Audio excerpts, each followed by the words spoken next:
नेपाल दर्पणमा साथी जानुका दुवाडीसँगै अर्जुन पोखरेलको नमस्कार। नेपाल दर्पण उज्यालो रेडियो नेटवर्क काठमाडौँमा 90 मेगाहर्जसँगै देशभरि विभिन्न एफएम स्टेसनहरूबाट तथा मोबाइल एप्लिकेसन र अनलाइनबाट संसारभर एकसाथ प्रसारण भइरहेको छ। नेपाल दर्पण सुरु गरौँ मुख्य खबरका शीर्षकहरूबाट। माओवादी केन्द्रको अध्यक्षमा फेरि पनि प्रचण्ड चयन, समृद्ध देश र पार्टी निर्माणको लागि अझै आफ्नै नेतृत्व जरुरी रहेको जिकिर। मैले अझ केही समय दुखै गर्नुपर्छ, मेहनतै गर्नुपर्छ, बाध्यता रहेको महसुस मलाई हुने गरिराखेकै छ। रोग प्रतिरक्षा प्रणाली कमजोर भएकाहरूलाई भोलिदेखि कोरोना विरुद्धको खोपको अतिरिक्त मात्रा दिइने, यसअघि पूर्ण मात्रा लगाएको कम्पनीकै खोप प्रयोग हुने। यस वर्ष धान उत्पादन 5 वर्ष यताकै कम, बेमौसमी वर्षाका कारण क्षति भोगेका किसानले राहत पाउने विषय अझै अलमलमा। टर्कीमा 20 वर्ष यताकै उच्च महँगी, प्रधानमन्त्री एर्दोगानको गलत आर्थिक नीतिका कारण समस्या आएको विज्ञहरूको भनाई। र राष्ट्रिय क्रिकेट टोलीको बन्द प्रशिक्षण सुरु, फुटबलको बन्द प्रशिक्षणमा 34 जना खेलाडी छानिए। ए डिभिजन लिग फुटबलमा हिमालयन शेर्पाले सातो बाटोलाई हरायो। रेडियो नेटवर्कबाट प्रसारण भइरहेको नेपाल दर्पणमा अब सुनौ पूरा खबर। नेकपा माओवादी केन्द्रको अध्यक्षमा पुष्पकमल दाहाल प्रचण्ड चयन हुनुभएको छ। आज बसेको माओवादीको नवनिर्वाचित पहिलो केन्द्रीय कमिटीको बैठकले प्रचण्डलाई अध्यक्षमा सर्वसम्मतिले चयन गरेको हो। प्रचण्डलाई अध्यक्ष बनाउन नारायण काजी श्रेष्ठले प्रस्ताव गर्नुभएको थियो। उहाँको प्रस्ताव केन्द्रीय कमिटीको बैठकमा सर्वसम्मतिले पारित भएको छ। अध्यक्षमा चयन भएपछि बैठकलाई सम्बोधन गर्दै प्रचण्डले अब आफू नेतृत्वबाट अलग हुनुपर्छ भन्ने लागे पनि देश र पार्टीको आवश्यकता र केही बाध्यताका कारण पुनः अध्यक्ष बन्नु परेको बताउनुभयो। अब अलिकति भिन्न भूमिकामा जानुपर्ने बेला आएन र भन्ने पनि मलाई लाग्छ। तर देशको समग्र राजनीतिक परिस्थिति हेर्दा राजनीतिक स्थिरताको एउटा बिन्दुमा विकास र समृद्धिको एउटा प्रक्रियामा लैजाने आवश्यकता र यो पार्टीलाई अझ सुदृढ पार्टी बनाउने आवश्यकतालाई हेर्दा मैले अझ केही समय दुखै गर्नुपर्छ, मेहनतै गर्नुपर्छ, मैले सक्रिय नै हुनुपर्छ भन्ने बाध्यता रहेको महसुस मलाई हुने गरिराखेकै छ। उहाँले प्रचण्ड नरहे माओवादी नै सकिन्छ भन्ने टिप्पणी सुनेको, तर माओवादी एउटा आन्दोलन भएकोले यो कहिल्यै पनि नसकिने दाबी गर्नुभयो। महाधिवेशनमा 5 दिनसम्म विचार र नीतिमाथि गहिरो छलफल भएको र अरू पार्टीमा जस्तो नेता को हुन्छ भन्दा पनि पार्टीको विचार कस्तो हुन्छ भन्नेतर्फ सबै नेता कार्यकर्ताको ध्यान गएको प्रचण्डको जिकिर छ। यसैबीच पदाधिकारीको चयन नै नगरी नेकपा माओवादी केन्द्रको पहिलो केन्द्रीय कमिटीको बैठक सकिएको छ। माओवादीको विधानअनुसार केन्द्रीय कमिटीले पदाधिकारी चयन गर्नुपर्छ। तर आज बसेको बैठक अध्यक्षमा प्रचण्डलाई चयन गरेर सकिएको छ। अर्को बैठक 25 गते बस्ने नेता कृष्ण बहादुर महराले जानकारी दिनुभयो। आज तयारी नपुगेकोले अर्को बैठकले पदाधिकारी चयन गर्ने उहाँको भनाइ छ। विधानअनुसार माओवादीमा 15 जना पदाधिकारी हुनेछन्। यसैबीच माओवादी केन्द्रका नवनिर्वाचित केन्द्रीय सदस्यहरूले पद तथा गोपनीयताको शपथ लिएका छन्। हिजो सम्पन्न 8औं महाधिवेशनबाट निर्वाचित भएका 236 जना केन्द्रीय सदस्यले आज माओवादी केन्द्रीय निर्वाचन आयोगका अध्यक्ष विष्णु पुकार श्रेष्ठबाट पद तथा गोपनीयताको शपथ लिएका हुन्। हिजो प्रचण्डले प्रस्ताव गरेका केन्द्रीय सदस्यको नाम बन्द सत्रबाट पारित भएको थियो। यस्तै राष्ट्रिय सभा सदस्य चुनावका लागि नेपाली काङ्ग्रेसले 6 जना उम्मेद्वारको टुङ्गो लगाएको छ। नेपाली काङ्ग्रेसको कार्यसमिति बैठकले माघ 12 गते हुने राष्ट्रिय सभा चुनावको प्रदेश 1 बाट गोपाल कुमार बस्नेत, बागमती प्रदेशबाट कृष्ण प्रसाद पौडेल, गण्डकी प्रदेशबाट कमला पन्त, लुम्बिनीबाट युवराज शर्मा, कर्णालीबाट दुर्गा कुमारी गुरुङ र सुदूरपश्चिमबाट नारायण मिश्रलाई उम्मेद्वारमा मनोनयन गर्ने निर्णय गरेको हो। यस्तै चुनावमा सत्ता गठबन्धनमा आबद्ध दलहरू सहमतिका साथ अघि बढ्ने र चुनावमा सहकार्य गर्ने पनि काङ्ग्रेसले निर्णय गरेको छ। यस्तै नेकपा एकीकृत समाजवादीले पनि राष्ट्रिय सभा सदस्य चुनावका लागि 5 जनाको नाम टुङ्गो लगाएको छ। आज बसेको सचिवालयको बैठकले प्रदेश 1 बाट जयन्ती राई, बागमतीबाट गोमा तिमल सिन्हा, लुम्बिनीबाट राजेन्द्र लक्ष्मी गैरे, कर्णालीबाट उदय बोहरा र सुदूरपश्चिमबाट मदन कुमार शाहलाई उम्मेद्वार बनाउने निर्णय गरेको हो। राष्ट्रिय सभाका 19 सिटको लागि हुने चुनावमा नेपाली काङ्ग्रेसले 6, माओवादी र एकीकृत समाजवादीले 5, जनता समाजवादी पार्टीले 2 र राष्ट्रिय जनमोर्चाले 1 सिटमा उम्मेद्वारी दिने गठबन्धन बीच सहमति भइसकेको छ। राष्ट्रिय सभा चुनावको लागि भोलि उम्मेद्वारको मनोनयन गर्ने तालिका रहेको छ। सरकारले रोग प्रतिरक्षा प्रणाली कमजोर भएका व्यक्तिलाई भोलिदेखि कोरोना विरुद्धको खोपको अतिरिक्त मात्रा दिने भएको छ। कोरोना विरुद्धको खोपको पूर्ण मात्रा लगाएको 3 महिना पूरा भएका व्यक्तिलाई थप 1 मात्रा खोप दिन लागि स्वास्थ्य तथा जनसङ्ख्या मन्त्रालयले जनाएको छ। अतिरिक्त मात्रा खोप मध्यम तथा गम्भीर रूपमा रोग प्रतिरोधात्मक क्षमता कम भएका व्यक्ति, सक्रिय क्यान्सर पीडित, अङ्ग प्रत्यारोपण गरेका बिरामी, HIV भएका बिरामी र उपचारको क्रममा रोग प्रतिरोधात्मक क्षमता कम गराउने औषधिहरू प्रयोग गरिरहेका बिरामीले खोप पाउनेछन्। यस्तै भेरोसेल वा सिनोफार्म खोप लगाएका 60 वर्ष माथि उमेर समूहका व्यक्तिले पनि अतिरिक्त खोप लगाउन पाउने मन्त्रालयले जनाएको छ। यसअघि जुन कम्पनीको खोप लगाएको हो, अतिरिक्त मात्रामा पनि त्यही कम्पनीको खोप दिइनेछ। यो खोप बुस्टर डोज नभई कमजोर स्वास्थ्य भएका व्यक्तिलाई दिइने अतिरिक्त मात्रा भएको पनि मन्त्रालयले स्पष्ट पारेको छ। मन्त्रालयले सूचना निकालेर लक्षित व्यक्तिहरूले खोप कार्डसहित नजिकैको स्वास्थ्य संस्थामा गएर थप मात्रा खोप लगाउन अनुरोध गरेको हो। यसैबीच नेपालमा पछिल्लो 24 घण्टामा 326 जनामा कोरोना भाइरसको संक्रमण पुष्टि भएको छ। PCR र एन्टिजेन गरी 12,498 जनाको नमुना परीक्षण गर्दा 326 जनामा कोरोना भाइरसको संक्रमण पुष्टि भएको स्वास्थ्य तथा जनसङ्ख्या मन्त्रालयले जनाएको छ। यस्तै पछिल्लो 24 घण्टामा 255 जना कोरोना संक्रमित निको भएका छन्। यो सहित नेपालमा कोरोना संक्रमण मुक्त हुनेको संख्या 8,12,674 जना पुगेको छ। थप 2 जना सहित कोरोना संक्रमणका कारण ज्यान गुमाउनेको संख्या 11,598 जना पुगेको छ। अहिले नेपालमा 5,005 जना कोरोना भाइरसका सक्रिय संक्रमित रहेका छन्। यसैबीच पछिल्लो 24 घण्टामा 3,44,044 जनाले कोरोना विरुद्धको खोप लगाएका छन्। यो सहित नेपालमा 1,05,97,797 जनाले पूर्ण मात्रा र 1,43,60,683 जनाले कम्तीमा पहिलो मात्रा खोप लगाएका स्वास्थ्य तथा जनसङ्ख्या मन्त्रालयले जनाएको छ।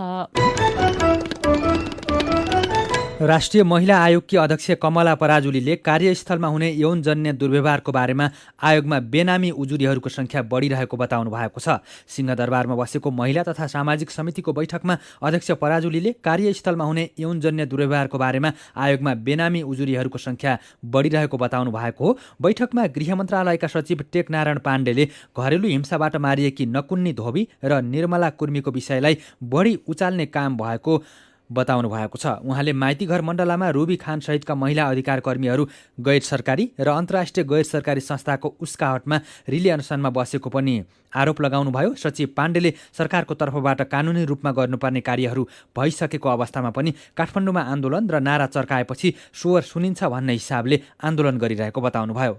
यसैबीच भौतिक पूर्वाधार तथा यातायात मन्त्री रेणु कुमारी यादवले मन्त्रालयको काममा खट्ने इन्जिनियरहरूको अभावको कारण विकास निर्माणको काममा तीव्रता दिन नसकिएको बताउनु भएको छ।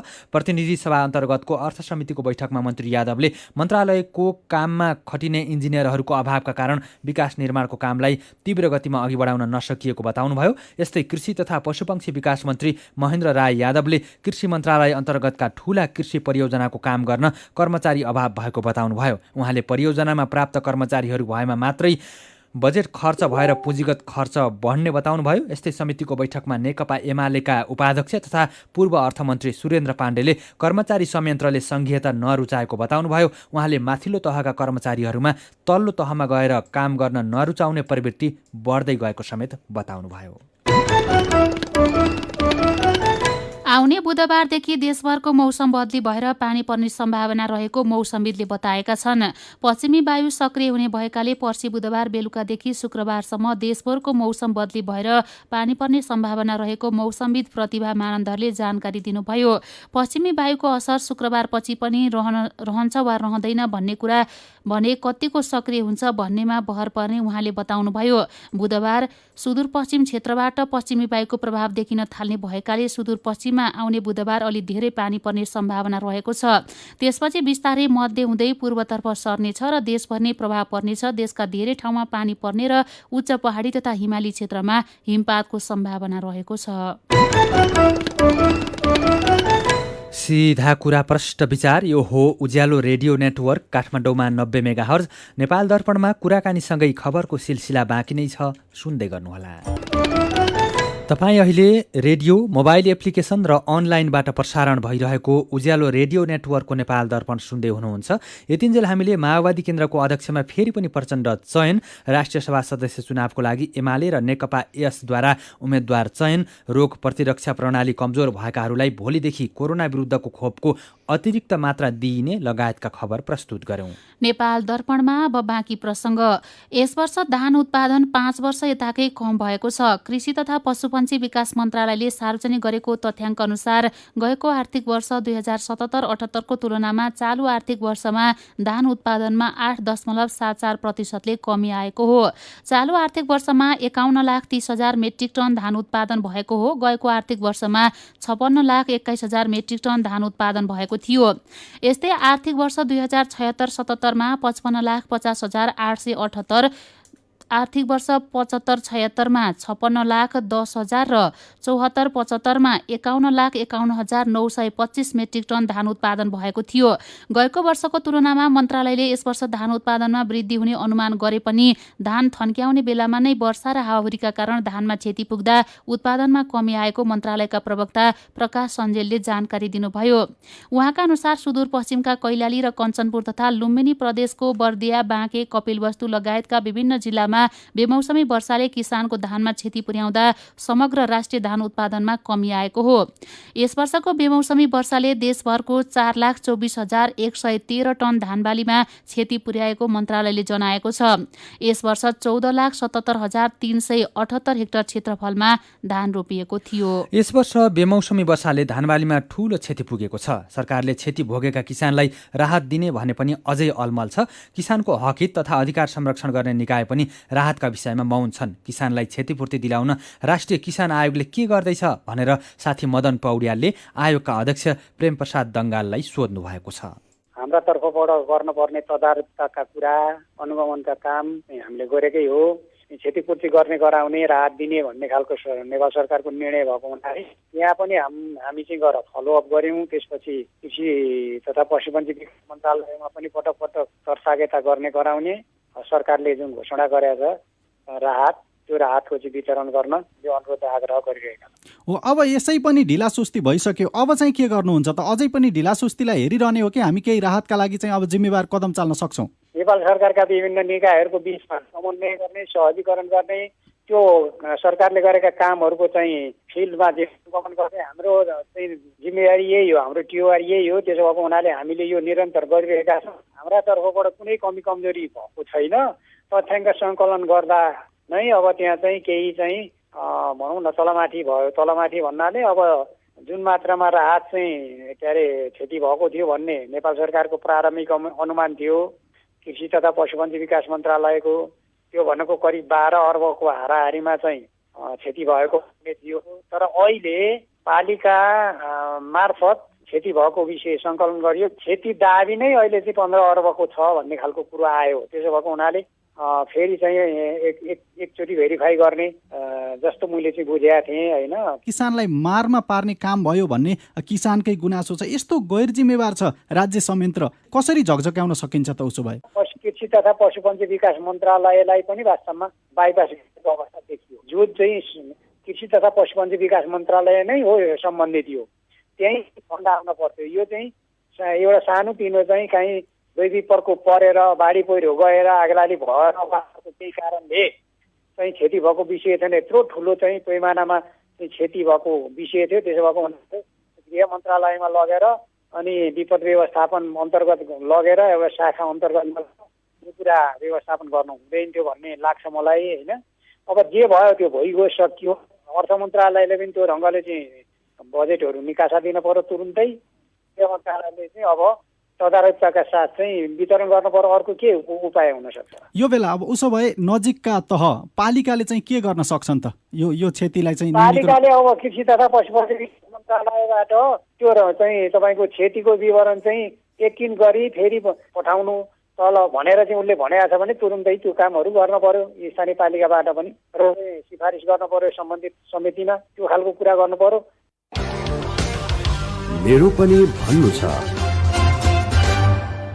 यो वर्ष 5 वर्ष यताकै धान उत्पादनमा कमी आएको विषयमा तपाईँले नै व्यक्त गर्नुभएका विचार, टिप्पणी र प्रतिक्रियालाई आजको मेरो पनि भन्नु छमा समेटेका छौं।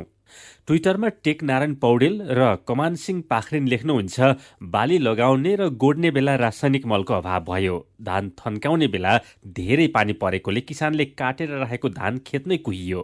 यस्तै कतिपय ठाउँमा हाइब्रिड भनेर किसानले रोपेका धानमा बाला नै लागेन। यही कारण धान उत्पादन घटेको हुनुपर्छ। ट्विटरमै असुल बस्नेत लेख्नुहुन्छ, पहिलो कारण त समयमा किसानसम्म मल नपुग्नु हो। अर्को भनेको बेमौसमी वर्षाले निम्ताएको क्षति।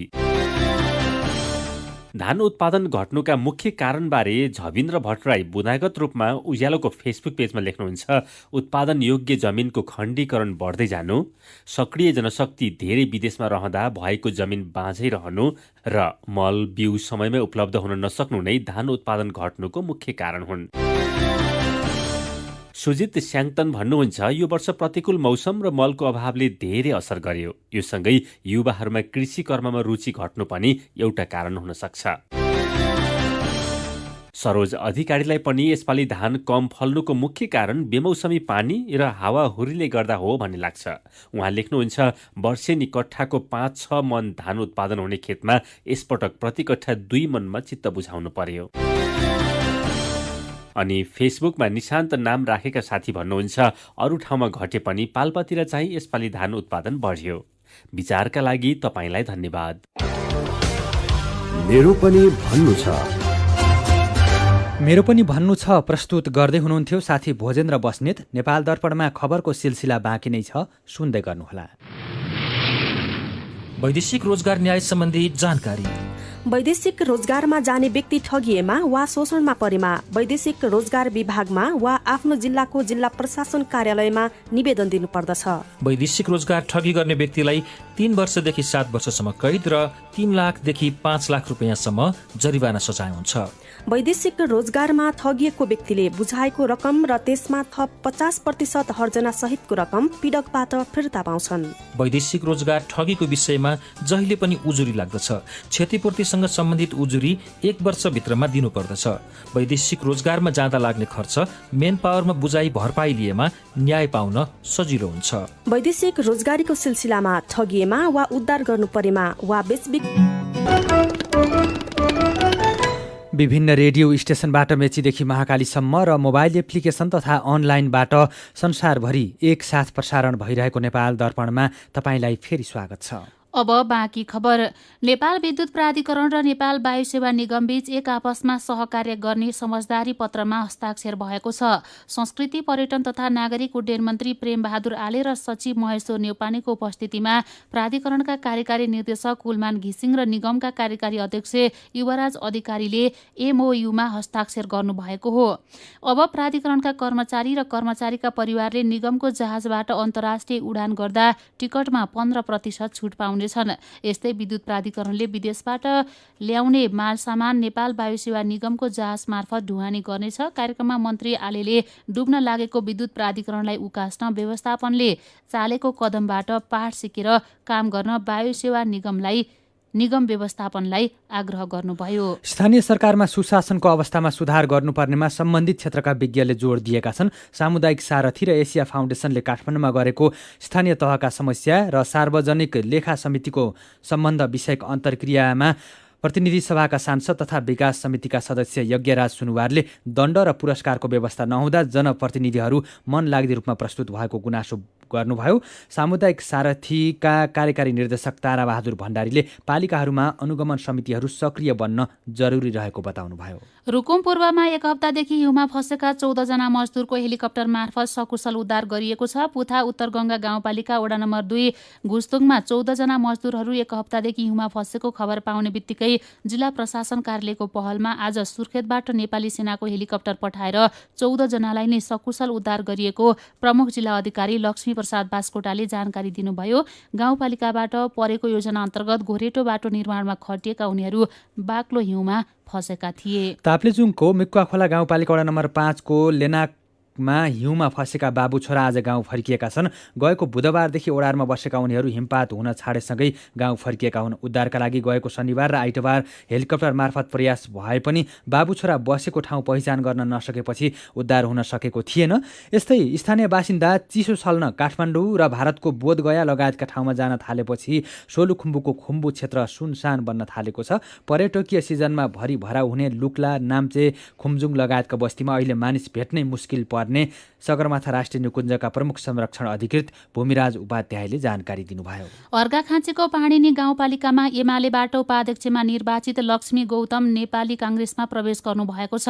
2074 सालको पालिका चुनावमा एमालेबाट उपाध्यक्षमा निर्वाचित हुनुभएकी गौतम नेपाली काङ्ग्रेस पाणिनी गाउँपालिकाले आज दुर्गा फाँटमा आयोजना गरेको आमसभा कार्यक्रममा काङ्ग्रेस पार्टीमा प्रवेश गर्नुभएको हो। धनुषामा आज पनि सिके राउत आबद्ध जनमत पार्टीका कार्यकर्ताले आन्दोलन गरेका छन्। आन्दोलनका क्रममा जनमत पार्टीका कार्यकर्ताले ट्रकमा आगजनी गरेका छन्। गणेशमान 4 नाथ नगरपालिका 1 6 घरियामा नायक क 7769 नम्बरको ट्रकमा जनमतका कार्यकर्ताले आगो लगाएका हुन्। ट्रकमा आगजनी गर्ने 3 जनालाई प्रहरीले पक्राउ गरेको छ। शेयर बजार परिसूचक नेप्से आज 32.03 अङ्कले बढेर 2616.94 बिन्दुमा पुगेको छ। उत्पादन बाहेक सबैजसो समूहको शेयर बढेको छ। 230 वटा कम्पनीका 82,05,000 किता शेयर 4 अर्ब 53 करोड 30 लाख रुपियाँमा कारोबार भएका छन्।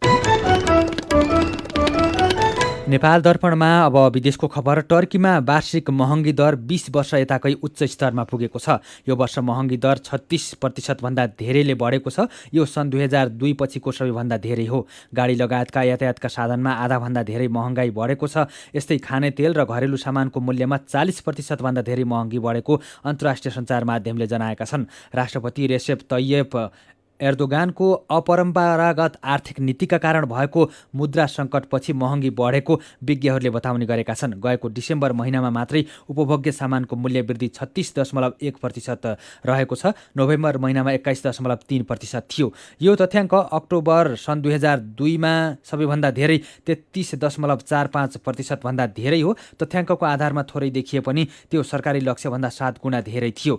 डलरको तुलनामा टर्कीको मुद्रा लिरा कमजोर भएको छ। यही कारण प्रधानमन्त्री एर्दोगान सहितका नेतृत्वप्रति आलोचना हुने गरेको छ। नेपाल दर्पणमा अब खेल खबर।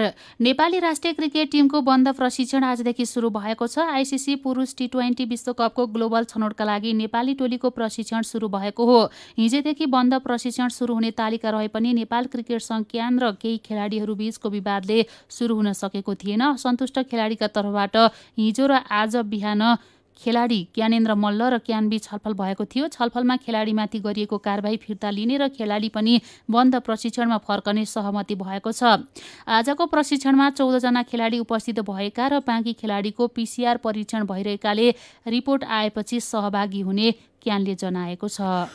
दक्षिण अफ्रिकासँगको दोस्रो टेस्टको पहिलो पारीमा भारत 202 रनमा अल आउट भएको छ। दक्षिण अफ्रिकाको जोहानेसबर्गमा पहिले ब्याटिङ गरेको भारत 202 रन बनाउँदा अल आउट भएको हो। उसका लागि कप्तान KL राहुलले 50 र रविचन्द्रन आश्विनले 46 रन बनाए। दक्षिण अफ्रिकाका लागि म्याक्रो ज्यानसेनले 4 तथा कागिसो रबाटाले 3 र डुस्ने ओलिभरले 3 विकेट लिए। आजै आफ्नो पहिलो पारीको ब्याटिङ थालेको दक्षिण अफ्रिकाले खराब सुरुवात गरेको छ। उसले 18 रन बनाउँदा 1 विकेट गुमाइसकेको छ। 3 खेलको श्रृङ्खलामा भारत 1-0 ले अघि रहेको छ।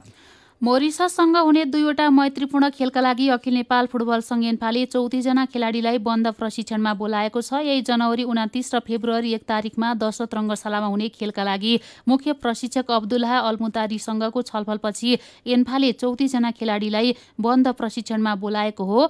बन्द प्रशिक्षणमा सहभागी खेलाडीको नाम उज्यालो अनलाइनमा पढ्न सकिन्छ। र शहीद स्मारक ए डिभिजन लिग फुटबल अन्तर्गत आज भएको खेलमा हिमालयन शेर्पा क्लबले सातदोबाटो युथ क्लबलाई 1-0 गोलले हराएको छ। दशरथ रङ्गशालामा भएको खेलमा हिमालयन शेर्पाको लागि कप्तान विश्वास श्रेष्ठले खेलको 45औं मिनटमा पेनाल्टीमा गोल गरे। सातदोबाटोले पनि खेलको इन्जुरी समयमा पेनाल्टीको अवसर पाएको थियो, तर सातदोबाटोका खेलाडी मार्टिन सिलोले गोल गर्न सकेनन्। आजको जितसँगै शेर्पाले 7 खेलमा 11 अङ्क जोडेर 5औं स्थानमा पुगेको छ। 7 खेलमा 8 अङ्क जोडेको सातदोबाटो 8औं स्थानमा रहेको छ। ए डिभिजन लिग अन्तर्गत आजदेखि 7औं चरणका खेल सकिएका छन्। 8औं चरणका खेल आउँदो शुक्रबारदेखि सुरु हुनेछन्। खेल खबरसँगै उज्यालो रेडियो नेटवर्कबाट प्रसारण भइरहेको नेपाल दर्पणको समय सकिनै लागेको छ। बिदा हुनु अघि आजका मुख्य खबरका शीर्षकहरू फेरि एकपटक। माओवादी केन्द्रको अध्यक्षमा फेरि पनि प्रचण्ड चयन। समृद्ध देश र पार्टी निर्माणको लागि अझै आफ्नै नेतृत्व जरुरी रहेको जिकिर। रोग प्रतिरक्षा प्रणाली कमजोर भएकाहरूलाई भोलिदेखि कोरोना विरुद्धको खोपको अतिरिक्त मात्रा दिइने। यसअघि पूर्ण मात्रा लगाएको कम्पनीकै खोप प्रयोग हुने। यस वर्ष धान उत्पादन 5 वर्ष यताकै कम। बेमौसमी वर्षाका कारण क्षति भोगेका किसानले राहत पाउने विषय अझै अलमलमा। टर्कीमा 20 वर्ष यताकै उच्च महँगी। प्रधानमन्त्री एर्दोगानको गलत आर्थिक नीतिका कारण समस्या आएको विज्ञहरूको भनाई। र राष्ट्रिय क्रिकेट टोलीको बन्द प्रशिक्षण सुरु। फुटबलको बन्द प्रशिक्षणमा 34 जना खेलाडी छानिए। ए डिभिजन लिग फुटबलमा हिमालयन शेर्पाले 7 बाटुलाई हरायो। आजको नेपाल दर्पण सकिएको छ। प्रविधिमा साथ दिने साथी सङ्घर्ष विष्टसँगै हामी जानुका दुवाडी र अर्जुन पोखरेल पनि बिदा हुन्छौँ। कोरोना विरुद्धको खोप लगाउन छुट्नु भएको छ भने आफ्नो वाडामा सम्पर्क गर्नुहोला। नमस्कार।